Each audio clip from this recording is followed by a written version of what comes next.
तो यहाँ हम लिख सकते हैं at constant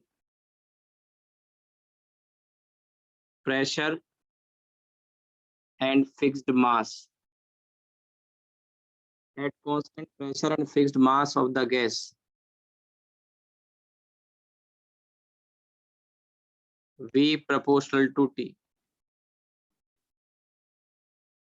V proportional to T, और T क्या है यहाँ पे? Absolute temperature. एब्सोल्यूट टेम्परेचर मैंने पहले ही बताया, इसका मतलब है कि टेम्परेचर केल्विन में है। ठीक है, टेम्परेचर केल्विन में है, तो एब्सोल्यूट टेम्परेचर का मतलब टेम्परेचर इन केल्विन। ठीक है, ये तो आपका हुआ, और ये फिर आप इसको फर्दर लिख सकते हैं V अपॉन T कांस्टेंट, या आप कह सकते हैं V1 अपॉन V2, और इधर T1 अपॉन T2। ठीक है, अब इसका ग्राफ, तो V और T में जो ग्राफ आएगा वो straight line passing through origin, और इसमें आप ओरिजिन में इस लाइन को टच करा सकते हो। ओरिजिन में इस लाइन को आप टच करा सकते हैं, क्योंकि टेम्परेचर जब 0 केल्विन होगा तो फिर वॉल्यूम भी जीरो हो सकता है। ठीक है, बताया था एब्सोल्यूट टेम्परेचर जब 0 केल्विन होता है तो वैल्यू 0 होती है प्रेशर और वॉल्यूम की। तो ग्राफ यहाँ से ओरिजिन से आप बना सकते हैं। फिर इसी में अगर ग्राफ V और 1 अपॉन T में बनाया जाए, तो अभी ये V और T का डायरेक्टली प्रोपोर्शनल है, तो V और 1 अपॉन T का ये रेक्टेंगुलर हाइपरबोला आ जाएगा। इसको आप ऐसे लिख सकते हो, यहाँ पे ऐसे समझो, V proportional to 1 upon T। ठीक है, तो यहाँ y एक्सिस पर आ गया V, और x एक्सिस पे आ गया 1 अपॉन T, तो ये इनवर्स का रिलेशन आ गया।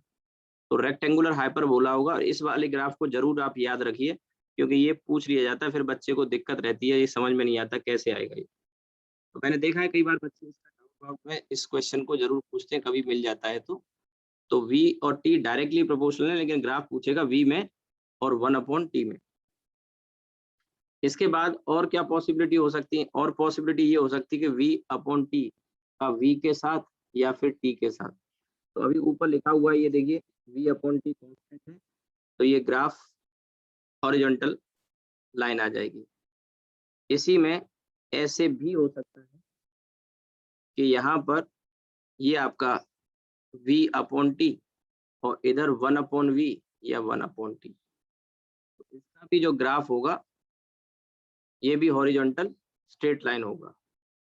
ठीक है, हॉरिजॉन्टल स्ट्रेट लाइन होगा। ये हो गया चार्ल्स लॉ। चार्ल्स लॉ का एक और भी फॉर्म है, और उस फॉर्म में जब टेम्परेचर डिग्री, हाँ बोलो। जब फर्स्ट वाले ग्राफ में ओरिजिन से पास करेगा? हाँ, क्योंकि टेम्परेचर 0 केल्विन जब होगा तो वॉल्यूम भी 0 होगा गैस का। मैंने अभी बताया ऊपर वाले में वॉल्यूम इनफाइनाइट नहीं हो सकता था, ऊपर जो मैंने डिस्कस किया था, लेकिन टेम्परेचर 0 केल्विन हो सकता है तो वॉल्यूम भी 0 हो सकता है। जब टेम्परेचर 0 होता है तो सारी थर्मोडायनेमिक प्रॉपर्टी जैसे प्रेशर है, वॉल्यूम है, ये भी 0 होते हैं। ठीक है, okay sir, thank you sir. अब इसमें देखिए, ये तो है चार्ल्स लॉ, तब जब टेम्परेचर केल्विन में दिया हो। यहाँ पे टी टेम्परेचर केल्विन में है, लेकिन अगर ये टेम्परेचर केल्विन में ना हो, अगर टेम्परेचर डिग्री सेंटीग्रेड में हो, तो चार्ल्स लॉ का एक और फॉर्म है। ठीक है, तो वो भी मैं आपको बताता हूँ, उसका भी ग्राफ पूछा जाता है। चार्ल्स लॉ व्हेन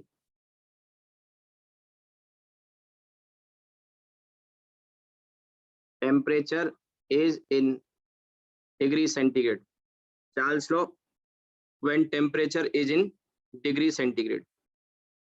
तो देखिए इसका स्टेटमेंट बताता हूँ। वैसे तो direct V equals to V naught 1 plus alpha T होता है, बट स्टेटमेंट हम लिख लेते हैं। और स्टेटमेंट ये है, at constant pressure and fixed mass of the gas, volume of the gas volume of the gas changes by V naught for every 1 degree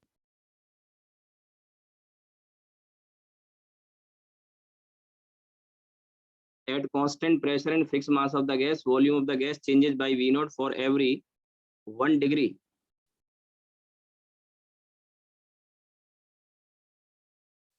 ठीक है, थोड़ा सा चेंज करना पड़ेगा. The volume of the gas changes by alpha V naught for every 1 degree change in temperature. ठीक है, volume of the gas changes by alpha V naught for every 1 degree centigrade change in temperature. अब इसमें where V naught is the volume of gas. V naught is the volume of the gas at 0 degree centigrade, and alpha is the temperature coefficient of volume of gas at constant pressure. ठीक है, at constant pressure, जब pressure constant हो तो where V naught is the volume. अब देखिए, इसका मतलब ये हुआ कि 0 डिग्री सेंटीग्रेड पर वॉल्यूम V naught है, तो 1 डिग्री सेंटीग्रेड पर अल्फा V naught से चेंज हो जाता है, यानी बढ़ जाता है. इंक्रीज करता है अगर टेम्परेचर तो इंक्रीज करेगा, डिक्रीज करता है तो डिक्रीज करेगा. तो 2 डिग्री सेंटीग्रेड पर यही फिर 2 alpha V naught, 3 degree centigrade पर 3 अल्फा V naught, और इसी तरह से ये बढ़ता हुआ अगर जाएगा तो T डिग्री सेंटीग्रेड पर V naught plus T alpha V naught, और इसे हम यहाँ पे V naught को अगर कॉमन ले लें तो 1 प्लस अल्फा टी हो जाएगा. This is the new volume. ये जो आया है इसी को हम चार्ल्स लॉ का फॉर्म कह सकते हैं, और ये है V equals to V naught 1 plus alpha T. इसमें V naught क्या है आप समझ गए. V naught वॉल्यूम है गैस का 0 डिग्री सेंटीग्रेड पर. ध्यान रखना 0 केल्विन पे 0 होता वॉल्यूम, 0 डिग्री सेंटीग्रेड पे 0 नहीं होगा. 1 प्लस अल्फा टी. अब यहाँ पे अल्फा क्या है, टेम्परेचर कोफिशिएंट, और इसकी वैल्यू होती है 273.15 पर डिग्री सेंटीग्रेड. ठीक है, टेम्परेचर कोफिशिएंट है ऊपर ही मैंने बता दिया, और इसकी वैल्यू 1/273.15 पर डिग्री सेंटीग्रेड. ठीक है, ये चार्ल्स लॉ का फॉर्म है. और अब इसमें आप इसका ग्राफ mx का फॉर्म है, तो इसका अगर आप ग्राफ प्लॉट करेंगे तो टेम्परेचर T का वॉल्यूम V के साथ, तो ये ग्राफ ऐसा आएगा. ठीक है, यहाँ से, और ये आप यहाँ तक बना सकते हैं, कोई दिक्कत नहीं है. मैंने डॉटेड में दिखाया जरूर है, पर आप पूरा ग्राफ आप यहाँ से ले सकते हो इस तरह से. ठीक, ये आ जाए, और इसमें ये जो पॉइंट है दिस इज V naught. ठीक है, ये V naught आ जाएगा, और ये यहाँ पे आप देखेंगे -273.15 डिग्री सेंटीग्रेड. ये टेम्परेचर डिग्री सेंटीग्रेड में, तो -273.15 डिग्री सेंटीग्रेड का मतलब 0 केल्विन हो गया, जहाँ पे वॉल्यूम क्या है 0. अब इसके स्लोप की अगर हम बात करें तो स्लोप भी आप यहाँ से देख सकते हो. देखो ये जो लिखा हुआ है this is V naught plus alpha V naught T. तो ध्यान से देखो तो C प्लस mx का फॉर्म हो गया. तो ये जो टर्म है this term, this is slope, this is slope, right. तो स्लोप की वैल्यू, यानी कि यहाँ पे इस एंगल को मैं अगर थीटा कह देता हूँ तो this is your tan theta, और टेन थीटा की वैल्यू अल्फा V naught आ जाएगी, या मैं कह सकता हूँ V naught अपॉन 273.15. ठीक है, ये ग्राफ इस तरह का स्ट्रेट लाइन ही आएगा, लेकिन टेम्परेचर डिग्री सेंटीग्रेड में पॉजिटिव स्लोप, और इंटरसेप्ट भी पॉजिटिव है, और वो वॉल्यूम को रिप्रेजेंट कर रहा है. अब जैसे इसमें फर्दर यहाँ से आपको एक इस तरह का पूछ पूछा जा सकता है, जैसे ये ग्राफ है और ये वॉल्यूम और टी के लिए, और ऐसे ये ऐसे बना दिए, इसका वॉल्यूम V1 है, इसका V2 है, इसका V3। एक एग्जांपल दे रहा हूँ, तो क्या आप देख के बता सकते हैं कि कौन सा वॉल्यूम ज्यादा होगा और कौन सा कम होगा? बहुत सिंपल है, जिसका स्लोप ज्यादा है, क्या मैं कह सकता हूँ उसका वॉल्यूम ज्यादा होगा? यहाँ से अगर आप देखें तो यस सर, यस सर। जिसका स्लोप ज्यादा है उसका वॉल्यूम ज्यादा होगा। तो ऐसा क्वेश्चन आ जाएगा तो आप उसको देख के बता सकते हैं, आंसर कर सकते हैं। तो कौन सा वॉल्यूम सबसे ज्यादा हो गया इसमें? V3। V3। V3 greater than V2 greater than V1। ठीक है, तो ये आपका चार्ल्स लॉ हो गया। इसमें एक ग्राफ मैंने ये बताया आपको। और देखिए आगे, इसमें पहले हम गैस लॉ डिस्कस कर लेते हैं। अब है तीसरा लॉ ऑफ प्रेशर या गे लूसेक लॉ या फिर रेगनॉल्ड्स लॉ। ठीक है, ये आपने नोट कर लिया हो, और अगर नोट नहीं किया है तो आप देखिए इसमें आगे, ये मैं एक बार शो कर देता हूँ पूरा चार्ल्स लॉ। यहाँ से मैंने स्टार्ट किया तो इसमें ये आ गया। अब देखिए इसके बाद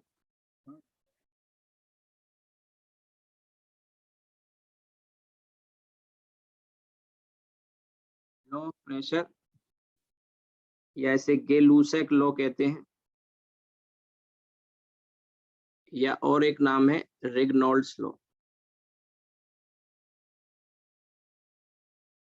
रेगनॉल्ड्स लॉ तो ये बताता है कि pressure is directly proportional to temperature.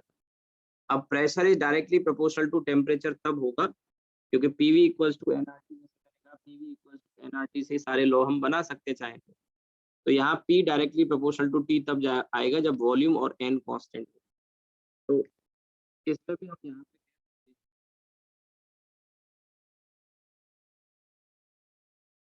Constant volume at constant volume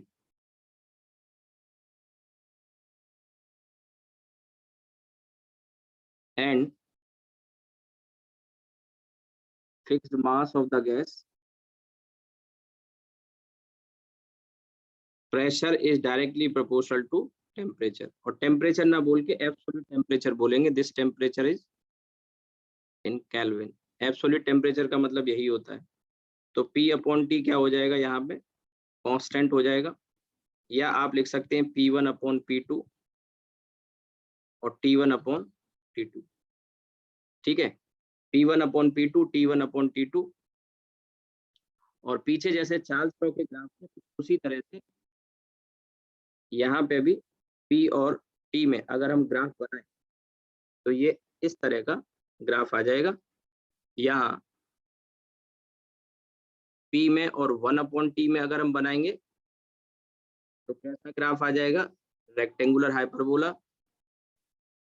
फिर यहाँ पर P अपॉन T का P के साथ या T के साथ बनाएंगे तो कैसा आ जाएगा? Horizontal straight line.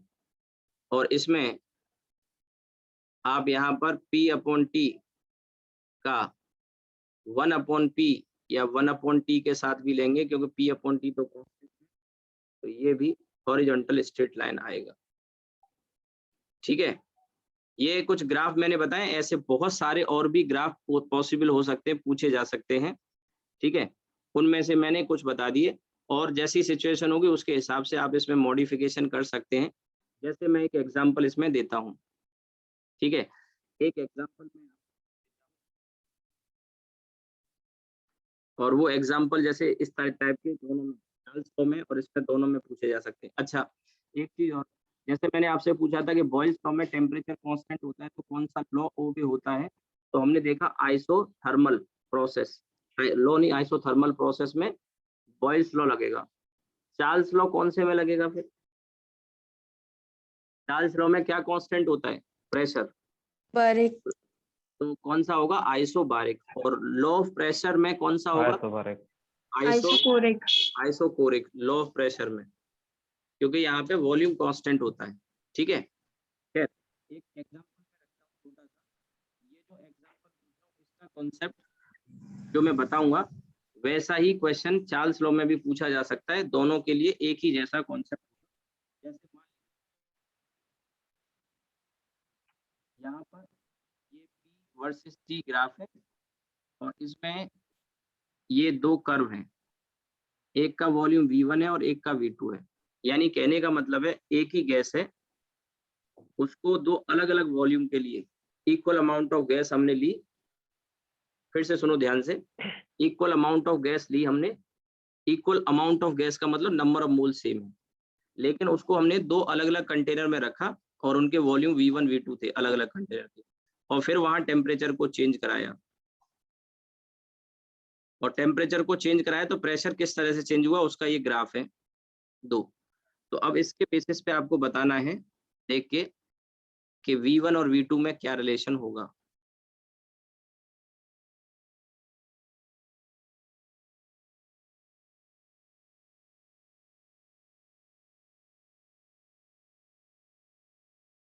ठीक है, अब जैसे ये मैंने P और T में ग्राफ बनाया है, इसी तरह से ग्राफ V और T में हो सकता था, फिर वहां प्रेशर P2 P1 को लेके भी क्वेश्चन पूछ सकता था। कॉन्सेप्ट सेम होगा, इसको अगर आप कर लेंगे। हाँ बताओ। बी। कभी बी। बी। Yes sir.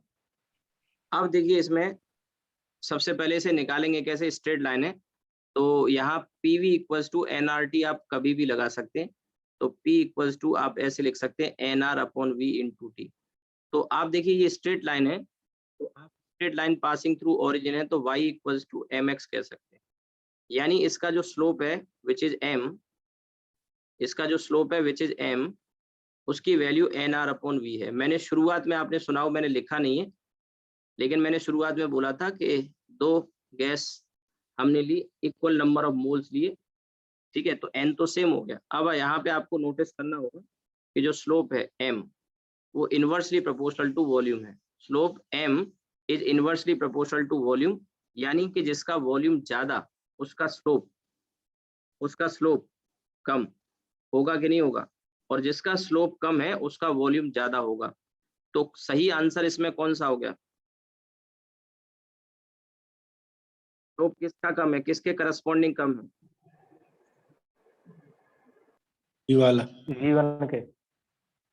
ये वाला आंसर हमारा सही हो गया, बी वाला, क्योंकि वॉल्यूम V1 कम होगा तो इसका स्लोप ज्यादा आएगा।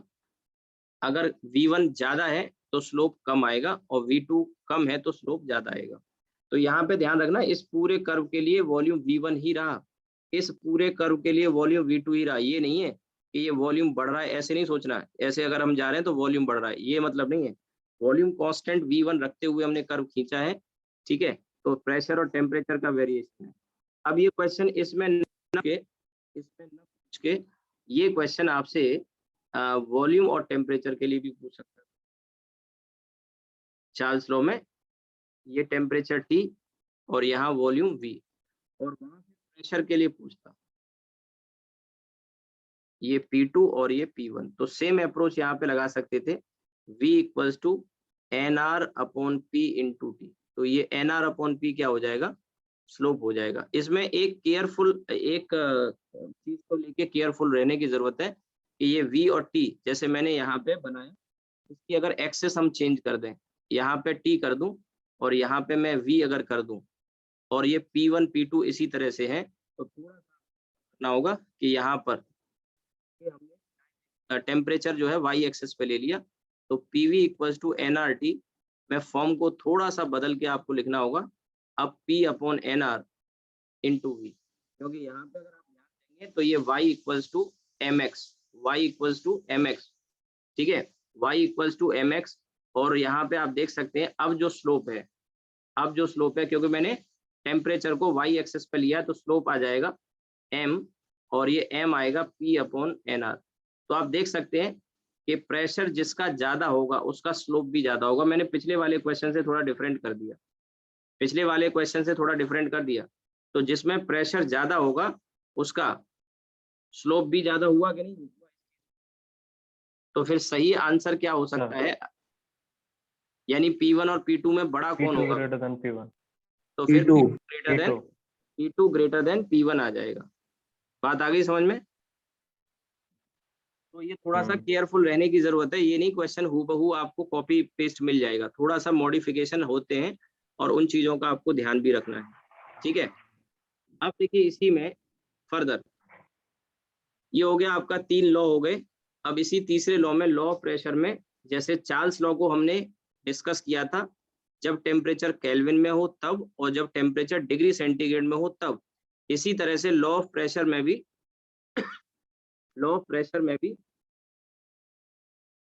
टेम्परेचर जब केल्विन में हो तो हमने डिस्कस कर लिया। अब टेम्परेचर जब डिग्री सेंटीग्रेड में होगा तो क्या होगा? तो जैसे चार्ल्स लॉ में मैंने आपको बताया था, उसी तरह से लॉ ऑफ प्रेशर को टेम्परेचर जब डिग्री सेंटीग्रेड में हो तब क्या होगा, इसको भी हम उसी तरह का एक्सप्रेशन आएगा। तो law of pressure when temperature is in degree centigrade. ठीक है, तो हम ये कह सकते हैं कि every 1 degree centigrade increase in temperature, every 1 degree centigrade increase in temperature, pressure of the gas increases by beta P naught। लेकिन इसके लिए हमें कहना होगा at constant volume and fixed mass of the gas, at constant volume and fixed mass of the gas,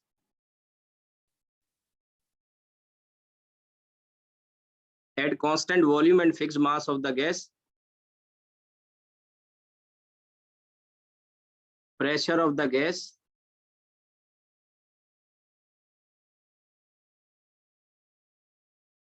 increases by beta P naught, for every 1 degree centigrade increase in temperature. At constant volume and fixed mass of the gas, pressure of the gas increases by beta P naught for every 1 degree centigrade increase in temperature. For every 1 degree centigrade increase in temperature, यानी हर 1 degree centigrade temperature increase के लिए, ठीक है, for every 1 degree centigrade increase in temperature. ठीक है, और इसमें आगे लिख सकते हैं वेयर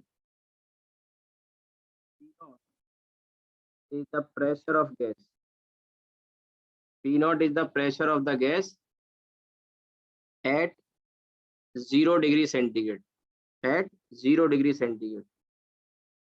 ठीक है, ध्यान रहे 0 डिग्री सेंटीग्रेड पे प्रेशर 0 नहीं होता, 0 केल्विन पे प्रेशर 0 होगा, क्योंकि मॉलिक्यूलर मोशन रुक जाएगा। वेलोसिटी टेम्परेचर एब्सोल्यूट टेम्परेचर के रूट के डायरेक्टली प्रोपोर्शनल होती है। तो टेम्परेचर अगर केल्विन में 0 केल्विन रखेंगे, वेलोसिटी 0 हो जाएगी, मोमेंटम 0 हो जाएगा, कोलिजन नहीं होंगे, प्रेशर नहीं लगेगा, फोर्स नहीं लगेगा। ठीक है, तो पी नॉट प्रेशर है जो कि नॉन जीरो होगा 0 डिग्री सेंटीग्रेड में।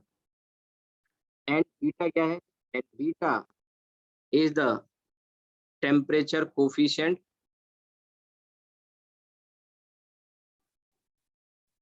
of pressure of the gas, pressure of the gas at constant volume। ठीक है, अब इसको मैथमेटिकल फॉर्म में लाएंगे तो पहले जैसे नहीं आ जाएगा। जैसे 0 डिग्री सेंटीग्रेड पे प्रेशर कितना भैया? P not.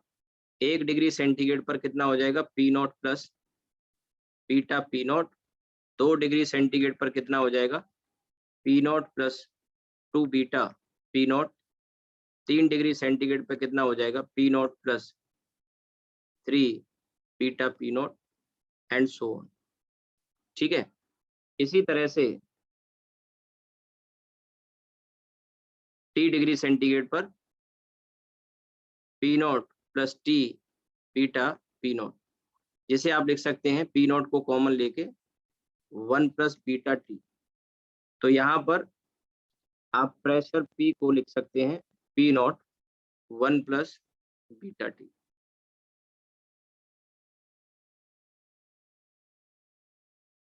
P equals to P naught 1 plus beta T, ठीक है, 1 plus beta T. P equals to P naught 1 plus beta T. अब इसमें बीटा की वैल्यू आप लिखना चाहें, वैसे तो टेम्परेचर कोफिशिएंट मैंने बता दिया, लेकिन इसकी वैल्यू भी सेम है और पर डिग्री सेंटीग्रेड। आपने कहा फिर इसको बीटा से क्यों लिखा आपने, जब सेम ही अल्फा क्यों नहीं लिखा? क्योंकि वो अल्फा था temperature coefficient of volume at constant pressure, और ये है temperature coefficient of pressure at constant volume. Value happen to be same but both are different, ठीक है। अब इसका अगर आप देखेंगे, यहाँ से आप इसको लिख सकते थे P naught plus beta P naught T, तो ये सी प्लस एम एक्स का फॉर्म आ जाएगा, Y equals to C plus M X का फॉर्म आ जाएगा, ठीक है। तो अब इसका जो ग्राफ आप खींचोगे प्रेशर का टेम्परेचर की, तो ये ऐसे जाएगा ग्राफ, और ये आपका पी नॉट और ये टेम्परेचर जिस पे प्रेशर 0 हो जाएगा -273.15 यानी 0 केल्विन, और ये एंगल अगर मैं थीटा कह देता हूँ तो इसका स्लोप यानी कि tan theta will be how much, beta P not, या आप कह सकते हैं पी नॉट अपॉन 273.15, ठीक है, 273.15,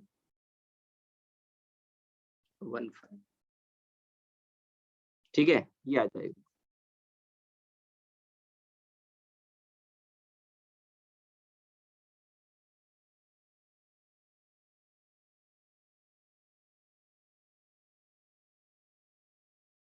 slope equals to tan theta equals to beta P naught equals to P naught upon 273.15,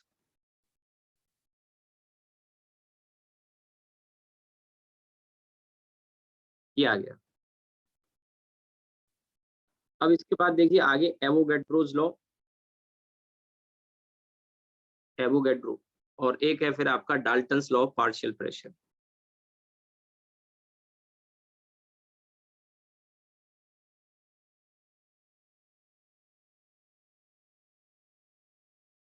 तो अब देखिए आगे फोर्थ है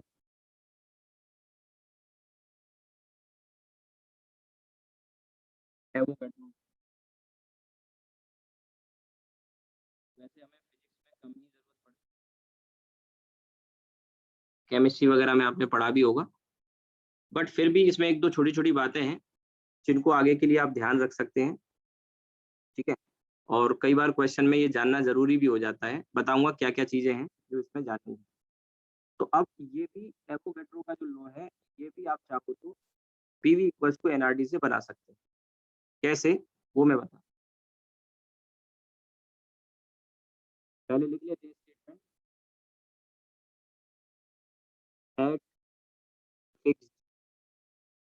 eight fixed temperature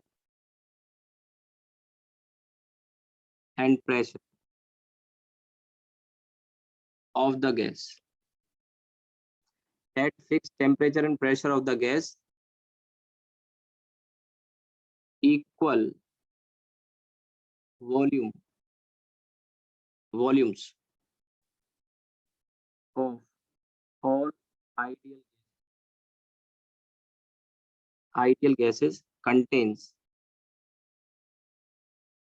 equal number of molecules या moles, ठीक है। अब इसका मतलब क्या हुआ, इसका मतलब ये हुआ जैसे समझो PV इक्वल्स टू NKT, ये बताया था मैंने आपको। तो क्वेश्चन में कह रहा है कि अगर प्रेशर फिक्स्ड है, टेम्परेचर फिक्स्ड है, तो मैं कह सकता हूँ V प्रोपोर्शनल किसके आ जाएगा, N की। ये तो इसका फॉर्म हो गया V प्रोपोर्शनल टू N। और आगे कहा है कि वॉल्यूम भी इक्वल है। अगर वॉल्यूम भी इक्वल हो गए तो जाहिर सी बात है नंबर ऑफ मॉलिक्यूल भी इक्वल हो जाएंगे। PV इक्वल्स टू NKT में प्रेशर कांस्टेंट कर दिया पहले ही, टेम्परेचर कांस्टेंट कर दिया पहले ही, ठीक है। तो V प्रोपोर्शनल टू N आ गया, पहली बात। तो तो एवोगैड्रो को अगर मैथमेटिकल फॉर्म में लिखना हो तो हम ऐसे लिख सकते हैं। और अगर वॉल्यूम में चेंज करोगे तो V1/V2 और ये N1/N, लेकिन ये सेम टेम्परेचर और प्रेशर पर होगा। ठीक है, तो V प्रोपोर्शनल टू N, लेकिन अब ये कहा है कि equal volume of all ideal gases contain equal number of molecule. अगर वॉल्यूम इक्वल कर दिया तो नंबर ऑफ मोल या नंबर ऑफ मॉलिक्यूल्स भी बराबर होंगे। नंबर ऑफ मॉलिक्यूल्स बराबर होंगे तो नंबर ऑफ मोल भी बराबर हो जाएंगे, क्योंकि एवोगैड्रो नंबर से आप डिवाइड करोगे। अब इसमें एक स्टेटमेंट और ऐड किया जा सकता है कि अगर प्रेशर फिक्स्ड है, टेम्परेचर फिक्स्ड है, तो इसमें एक बड़ा कॉमन सा प्रेशर और टेम्परेचर आता है, जैसे एसटीपी कहते हैं, स्टैंडर्ड टेम्परेचर एंड प्रेशर। तो वहाँ प्रेशर और टेम्परेचर की वैल्यू एसटीपी में क्या होती है? एसटीपी में टेम्परेचर तो होता है भैया 0 केल्विन। बोलो,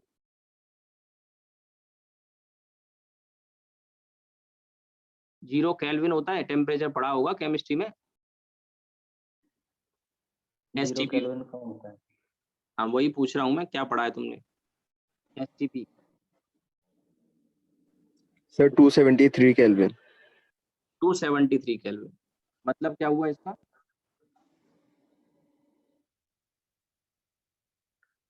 मतलब हुआ 0 डिग्री सेंटीग्रेड। 0 डिग्री सेंटीग्रेड या 273 केल्विन, लेकिन 0 केल्विन नहीं, ध्यान रखना। 0 केल्विन में तो प्रेशर ही 0 हो जाएगा, वॉल्यूम भी 0 हो जाएगा। तो एट एसटीपी, एसटीपी मतलब स्टैंडर्ड टेम्परेचर एंड प्रेशर, और एक होता है NTP, normal temperature and pressure. तो नॉर्मल टेम्परेचर रूम टेम्परेचर होता है। ध्यान, कुछ लोग ऐसा पढ़ाते हैं कि एसटीपी और एनटीपी सेम होता है, लेकिन ध्यान रहे एसटीपी मतलब स्टैंडर्ड टेम्परेचर एंड प्रेशर और एनटीपी मतलब नॉर्मल टेम्परेचर एंड प्रेशर। तो एसटीपी में टेम्परेचर 0 डिग्री सेंटीग्रेड लेते हैं, और एनटीपी में नॉर्मल टेम्परेचर लेते हैं, that is room temperature, that is 25 degree centigrade. Pressure दोनों में सेम होता है 1 atm। तो थोड़ा फर्क है। अब कुछ लोग इसको एसटीपी को एनटीपी मान लेते हैं, पर अंतर है। एट एसटीपी 1 मोल। अब एसटीपी में टेम्परेचर और प्रेशर डिफाइंड हो गया, फिक्स्ड हो गया। तो यहाँ पे समझने की बात है, एनकेटी ही लिख रहा हूँ मैं, एनकेटी। तो ये प्रेशर फिक्स्ड है, टेम्परेचर फिक्स्ड है, और ये 1 मोल गैस यानी 1 मोल एनआरटी ये भी फिक्स्ड है। तो वॉल्यूम भी फिक्स्ड आता है, वॉल्यूम भी फिक्स्ड आता है। तो at STP 1 mole of an ideal gas occupies 22.4 litre of volume. या हम इसको इस तरह से भी कह सकते हैं कि एक कंटेनर है और उस कंटेनर का वॉल्यूम 22.4 लीटर है, और अगर उसमें टेम्परेचर को 0 डिग्री सेंटीग्रेड कर दिया जाए और उसमें प्रेशर को अगर हम 1 atm मेंटेन करें, तो उसमें जो गैस होगी वो 1 मोल होगी। जो गैस होगी वो 1 मोल होगी। अब देखिए, ये जो इन्फॉर्मेशन है ये बड़े काम की है, ये इन्फॉर्मेशन बड़े काम की है, क्योंकि कभी कभी क्वेश्चन में आपको कहेगा कि एक गैस एसटीपी पर एक कंटेनर में भरी है जिसका वॉल्यूम 11.2 लीटर है,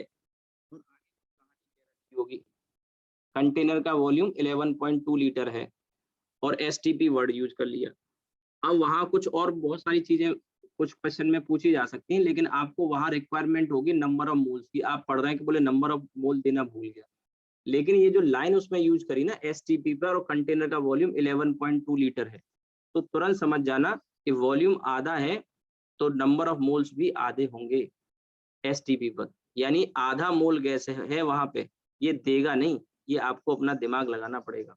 या कह देगा एसटीपी पे एक गैस 5.6 लीटर के कंटेनर में भरी है, तो ये इसका आधा, ये इसका भी आधा, तो गैस कितनी हो गई फिर? 1/4 मोल हो गई। ठीक है। अगर कह देता है कि कंटेनर का वॉल्यूम 2.8 लीटर है एसटीपी पर, तो उसमें गैस कितनी हो गई? और आधी हो गई, यानी 1/8 मोल हो गई। फिर कह रहा है एक कंटेनर का वॉल्यूम 1.4 लीटर है, यानी और आधी हो गई 1/16। आपको मेरी बात शायद समझ में आई हो। तो ये जो फिगर मैंने लिखे ना, इन फिगर पे थोड़ा सा गौर करना चाहिए एसटीपी पे, क्योंकि कंटेनर का जो वॉल्यूम देगा ना, पहली बार में देख के आपको थोड़ा अजीब सा लग सकता है कि ये क्या है, 2.8 लीटर दिया, 3 क्यों नहीं दिया पूरा।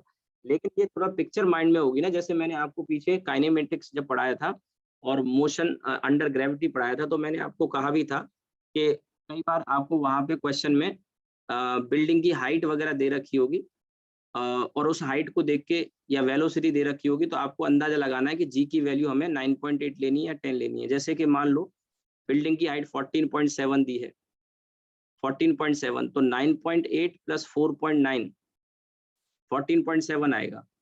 तो इसमें जी की वैल्यू को 9.8 लेके सॉल्व करना बेहतर होगा। ऐसे ही एक बॉल को एक बिल्डिंग से 19.6 की मीटर पर सेकंड की वेलोसिटी से फेंक दिया गया, तो 19.6 9.8 का डबल है। इसका मतलब ये हुआ कि यहाँ पे जी की वैल्यू को 9.8 लेना ठीक रहेगा। ये चीज आपको अगर याद हो तो मैंने काइनेमेटिक्स में बताई थी, छोटी छोटी बातें थी।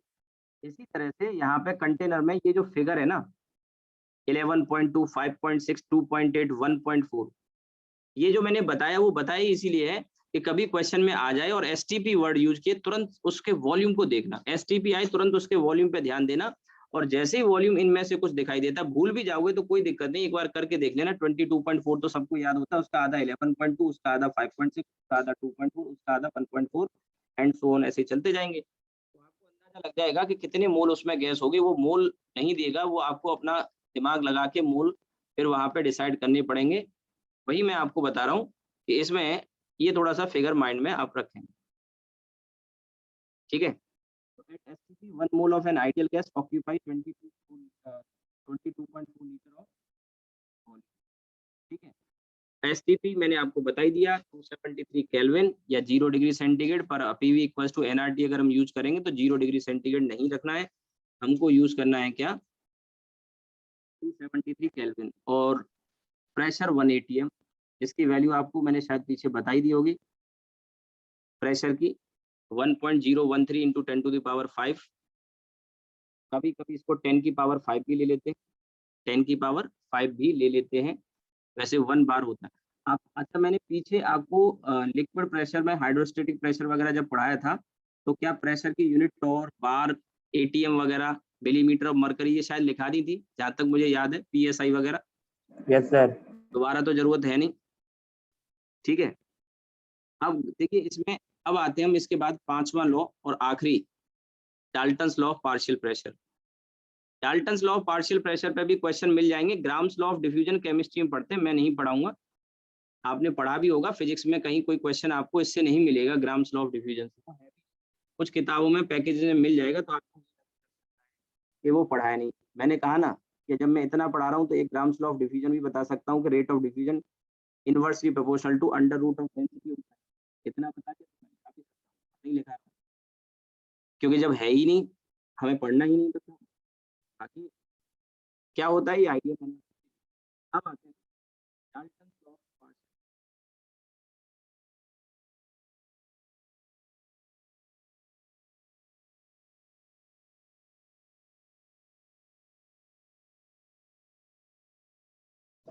Dalton's law of partial pressure, तो देखिए डाल्टन्स लॉ क्या है, पहले मैं समझा देता हूँ। एक कंटेनर ये है और इसी साइज का एक और कंटेनर है, और इन दोनों में दो नॉन रिएक्टिंग गैसेस भरी हैं, दो नॉन रिएक्टिंग यानी आपस में रिएक्ट नहीं कर रही। इसमें एक गैस का प्रेशर P1 है, नंबर ऑफ मोल्स N1 है, इसमें गैस का प्रेशर P2 है और नंबर ऑफ मोल्स N2 है, ठीक है। इन दोनों की गैस को एक तीसरे कंटेनर में ट्रांसफर कर दिया, ठीक है। दो कंटेनर जो हमने लिए हैं उन कंटेनर के वॉल्यूम बराबर हैं और इसमें दो गैस भरी हैं, उनके pressure P1 P2 number of moles N1 N2, और हाँ इसका जो टेम्परेचर दोनों कंटेनर में गैस का वो भी सेम है। Now these two gases which are non reacting, उनको एक तीसरे कंटेनर में हमने ट्रांसफर कर दिया और उस तीसरे कंटेनर का वॉल्यूम भी सेम है पहले के बराबर जो कंटेनर, तो यहाँ वॉल्यूम V है और टेम्परेचर को T मेंटेन करते हैं। तो इसमें दोनों गैस का जो मिक्सचर होगा, ये मिक्सचर का जो प्रेशर आएगा वो इन दोनों गैस के इंडिविजुअल प्रेशर के सम के बराबर होता है। यही Dalton's law of partial pressure है। अब ये तीन गैस अगर होती तो तीनों का इंडिविजुअल प्रेशर के सम के बराबर आता, ठीक है। और यहाँ नॉन रिएक्टिंग है तो नंबर ऑफ मोल्स भी कंजर्व रहेंगे, क्योंकि रिएक्ट नहीं कर रही है तो कोई गैस कंज्यूम नहीं हुई, तो नंबर ऑफ मोल्स भी मिला के कंजर्व रहेंगे N1 प्लस N2। तो अब इसमें मैंने समझा दिया, इसको आप लिख सकते हैं। और कुछ इस तरह से हम कह सकते हैं कि गिवन वॉल्यूम और टेम्परेचर के लिए 2 या 3 या उससे ज्यादा नॉन रिएक्टिंग गैसेस का प्रेशर के मिक्सचर का प्रेशर उनके इंडिविजुअल प्रेशर के सम के बराबर होता है at the same volume and temperature. तो मैं इसे लिखा देता हूँ, at given volume and temperature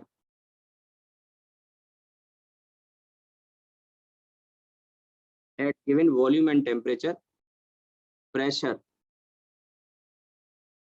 of the mixture of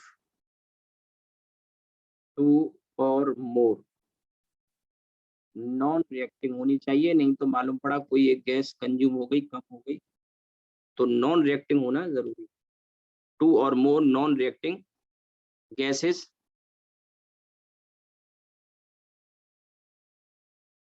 is equal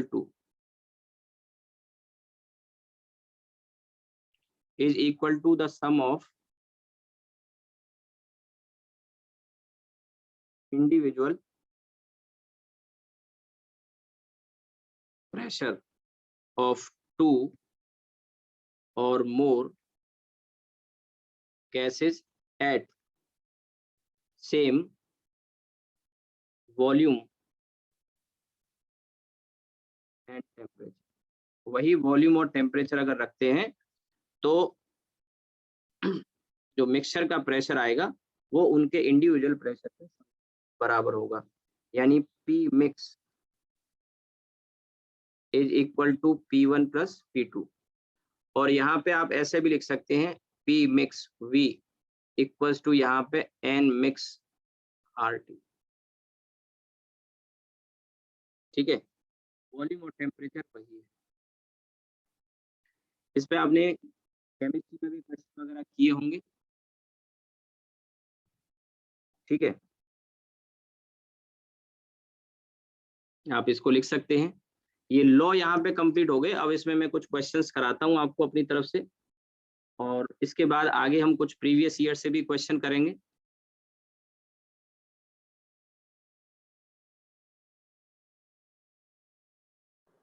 sir आप बताओ।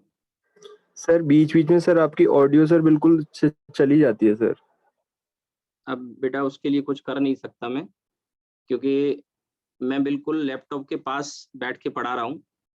ये नेटवर्क का इशू है, हार्डवेयर सॉफ्टवेयर का तो मुझे नहीं लगता, शायद मे बी। और अब ऑनलाइन का यही दिक्कत है, कर क्या सकते हैं इसमें। अब सर मैं एक बार इसीलिए और बच्चों से भी पूछ लीजिए, शायद उनके में भी आ रही हो। ये मेरे पार्ट पे भी हो सकता है, मैं ये नहीं कह रहा हूँ कि तुमको ही दिक्कत है, औरों के साथ भी हो सकती है, मेरे पार्ट पे भी हो सकता है नेटवर्क कनेक्टिविटी इश्यू आ रहा हो, बट इसमें कुछ कर नहीं सकते, मैं ये कहना चाह रहा हूँ।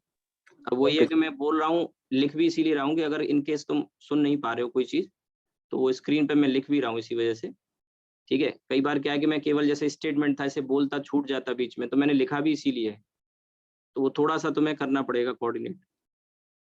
तरीका भी यस नहीं, सर। कोई तरीका भी नहीं है अब इसके लिए। ये दिक्कत आ रही है, काफी लोगों के साथ आ रही है, फिर भी ठीक है औरों से कंपैरिजन में, क्योंकि मैंने थोड़ा स्पीड तो काफी अच्छी रखी है, लेकिन फिर भी इस समय क्या है कि तुम जान रहे हो ऑनलाइन क्लास सभी लोग पढ़ा रहे हैं, तो रश तो है ही, नेटवर्क का कंजेशन भी है। नोट कर लिया भाई आपने?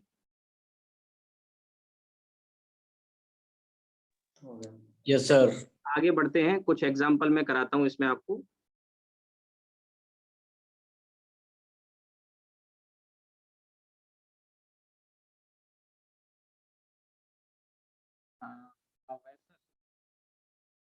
Of volume 20 litre contains a mixture of H2 and helium.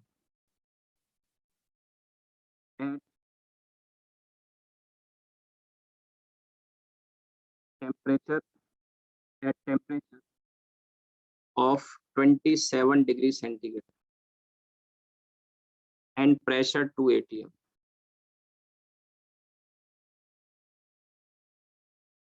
And pressure 2 atm if mass is 5 gram. If the mass of mixture, mass of mixture यानी दोनों का कंबाइंड मास है, मास ऑफ मिक्सचर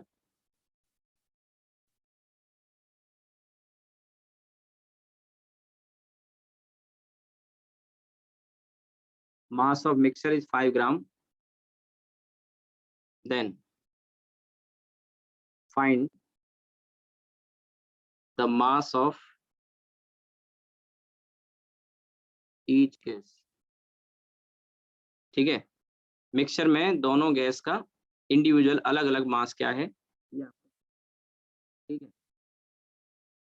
तो अब देखिए यहाँ पर मान लो हाइड्रोजन m ग्राम है, तो फिर हीलियम कितनी होगी, हीलियम होगी 5 माइनस m ग्राम, ठीक है, हीलियम होगी 5 माइनस m ग्राम। अब ये Dalton's law of partial pressure हम लगाएंगे, P mix V equals to N mix RT। P mix में आपको प्रेशर दे रखा है 2 atm, तो ये 2 atm मैं ले लेता हूँ, वॉल्यूम 20 लीटर दिया है और यहाँ नंबर ऑफ मोल दोनों गैस के हम लिखेंगे और R की वैल्यू मैंने कहा था प्रेशर atm में वॉल्यूम लीटर में हो तो R की वैल्यू आप ये ले सकते हो। और टेम्परेचर 27 डिग्री है तो इसे केल्विन में बदलना ही है 300। अब यहाँ नंबर ऑफ मोल्स कैसे निकालेंगे, तो हाइड्रोजन के नंबर ऑफ मोल्स निकालने के लिए N1 प्लस N2 हम लिखेंगे ना, तो हाइड्रोजन के m/2 और हीलियम के 5 minus m/4, N1 plus N2 की वैल्यू आ गई। आपको ये बात समझ में आई क्या? N2 मैंने लिखा, हाइड्रोजन के मोल m/2 और हीलियम के 5 माइनस m/4।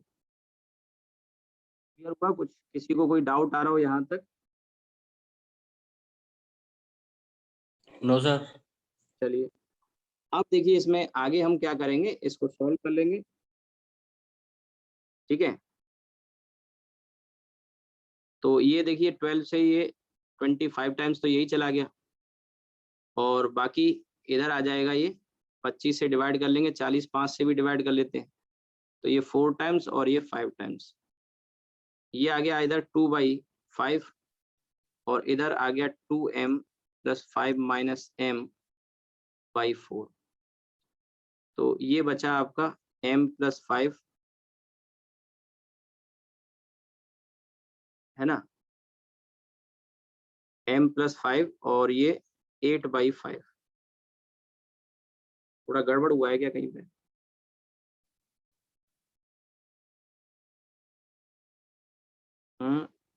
अच्छा 4 8 आएगा भैया, 8 आएगा और 8 4 32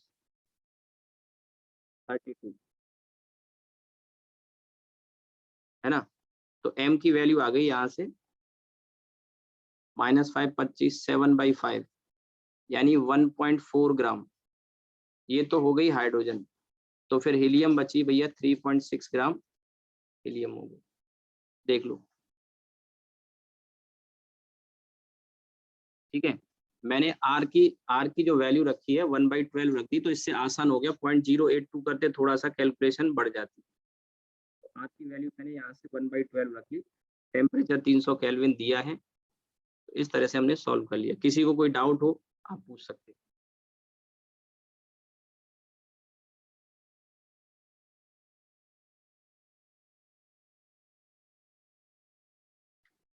ठीक है, अब देखिए इसके बाद अगला क्वेश्चन, अगले क्वेश्चन में देखिए, a vessel contains 14 gram of hydrogen and 96 gram of O2 at STP, standard temperature and pressure. ठीक है, तो पहला क्वेश्चन है find the volume of the vessel. करिए, इसी को करो। सेकंड क्वेश्चन में इसके बाद दूंगा आपको। 40 ग्राम हाइड्रोजन है, 96 ग्राम O2 है STP पे, तो वॉल्यूम वेसल का कितना होगा?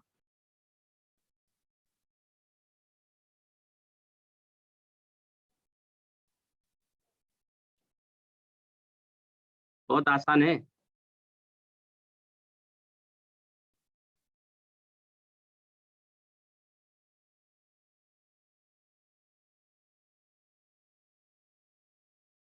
नहीं बता पा रहे? ये क्वेश्चन ही आ जाएगा मेडिकल या जेईई मेन में। ये 14 ग्राम हाइड्रोजन और 96 ग्राम O2 है STP पे, तो वेसल का वॉल्यूम क्या है? अब वहाँ ऑब्जेक्टिव ऑप्शन होंगे, मैंने ऑप्शन नहीं दिए, मैं आपसे पूछ रहा हूँ। नहीं बता पा रहे? इतना मुश्किल सवाल है। 127.5 इतना भैया? 227.5। हाँ, अब देखिए इसमें 14 ग्राम हाइड्रोजन का मतलब कितना हो गया? 7 मोल हो गए। कितने हो गए? 7 मोल हो गए ना। और ऑक्सीजन के कितने हो गए? ऑक्सीजन के कितने हो गए? 3। 3। तो दोनों मिला के 10 मोल हो गए कि नहीं हो गए भैया? 7 मोल एक हुआ और 3 मोल एक हुआ, तो 10 मोल हो गए। और STP पर 1 मोल गैस कितना ऑक्यूपाई करती है? 22.4 लीटर। हाँ, तो यहाँ 10 मोल है, तो 10 गुना कर दो इसको, 10 गुना कर दो। ठीक है, मोल 10 गुना हो गए तो वॉल्यूम भी 10 गुना हो गया। एवोगैड्रो लॉ मैंने बताया था, V directly proportional to N होता है। तो अगर नंबर ऑफ मोल्स बढ़ेंगे भी बढ़ जाएगा उसी प्रोपोर्शन। ठीक है, तो पहला तो हो गया।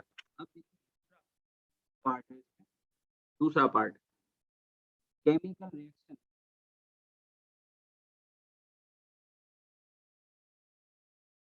is induced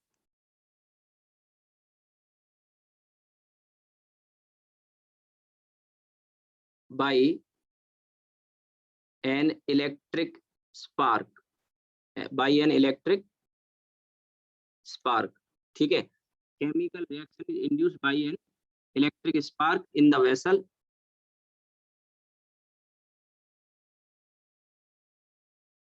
Chemical reaction is induced by an electric spark in the vessel till one of the gas is completely consumed. एक गैस पूरी तरह से कंज्यूम नहीं हो जाती। One of the gas is completely consume. एक गैस पूरी तरह से जब तक कंज्यूम नहीं हो जाती तब तक हम इलेक्ट्रिक स्पार्क उसमें पास करते हैं एंड H2O इज फॉर्म्ड, पानी बन जाता है। And the temperature is finally brought back to initial value. Temperature को फिर से and the temperature is finally brought back to initial value. initial value पर ले आते हैं, finally brought back to initial value. ठीक है, finally brought back to initial value, temperature को finally उसी पर ले आते हैं। then find the new pressure in the vessel, find the final pressure या कह सकते हैं। then find the final pressure in the vessel। ठीक है, अब देखिए इसमें फर्स्ट पार्ट तो हमने कर लिया। सेकंड पार्ट में हमने देखा 7 ग्राम नहीं सॉरी 7 मोल क्या है, हाइड्रोजन, और 3 मोल क्या है भैया, ऑक्सीजन। अब जब पानी बनता है तो हम जानते हैं कि हाइड्रोजन के 2 मोल के करस्पॉन्डिंग ऑक्सीजन का 1 मोल ही यूज होगा। तो आप मुझे बताइए कौन सी गैस खत्म होगी पहले, कौन सी गैस खत्म होगी, बोलो। O2, क्योंकि ऑक्सीजन। 3 मोल O2 के करस्पॉन्डिंग 6 मोल हाइड्रोजन चाहिए, तो पूरी ऑक्सीजन खत्म हो जाएगी, तब भी 1 मोल हाइड्रोजन बची रह जाएगी। यानी कि पानी जो बनेगा वो कितने मोल बना, फिर पानी जो बना वो कितने मोल बना, 3 मोल बना, क्योंकि ऑक्सीजन 3 मोल के करस्पॉन्डिंग हाइड्रोजन के 6 मोल इस्तेमाल हुए, 3 मोल पानी बना। अब इस 3 मोल पानी को अगर हम देखें भी तो 3 मोल मतलब कितना हो गया, 54 ग्राम। 1 मोल पानी कितना होता है यार, 18 ग्राम, तो 3 मोल हो गया 54 ग्राम, यानी कि करीब करीब 50 ग्राम के आसपास पानी है। और हमारे पास जो कंटेनर का वॉल्यूम, फर्स्ट वाले केस में कंटेनर का वॉल्यूम हमने निकाला 224 लीटर, ठीक है। तो अब इसके आप अंदाजा लगाओ, एक जो ड्रम होता है ना, समझो मेरी बात को, एक ड्रम जो होता है, ड्रम देखे होंगे बड़े बड़े कैरोसिन वगैरह के जो बड़े ड्रम होते हैं, ठीक है, उस ड्रम की कैपेसिटी 200 लीटर होती है, ये उससे भी ज्यादा है, करीब 225 मान लो। तो वो ड्रम 200 लीटर का होता है, ये 225 हो गया। तो उसमें अगर 50 ग्राम पानी आप डाल भी दोगे तो कोई फर्क पड़ जाएगा क्या, ना के बराबर होगा। ये मैं पता है क्यों बता रहा हूँ, क्योंकि जो पानी बना है इसमें, वो पानी का वॉल्यूम इतना कम है कि कंटेनर के वॉल्यूम में कोई खास चेंज नहीं आया, क्योंकि जो गैस बची रह गई है वो ऑलमोस्ट पूरे ड्रम में भरी होगी। आप मेरी बात समझो, पूरे ड्रम में पूरे में गैस होगी, और पानी ने लगभग नेग्लिजिबल वॉल्यूम ऑक्यूपाई किया है, लगभग नेग्लिजिबल वॉल्यूम ऑक्यूपाई किया, ये मैं बताना चाह रहा हूँ।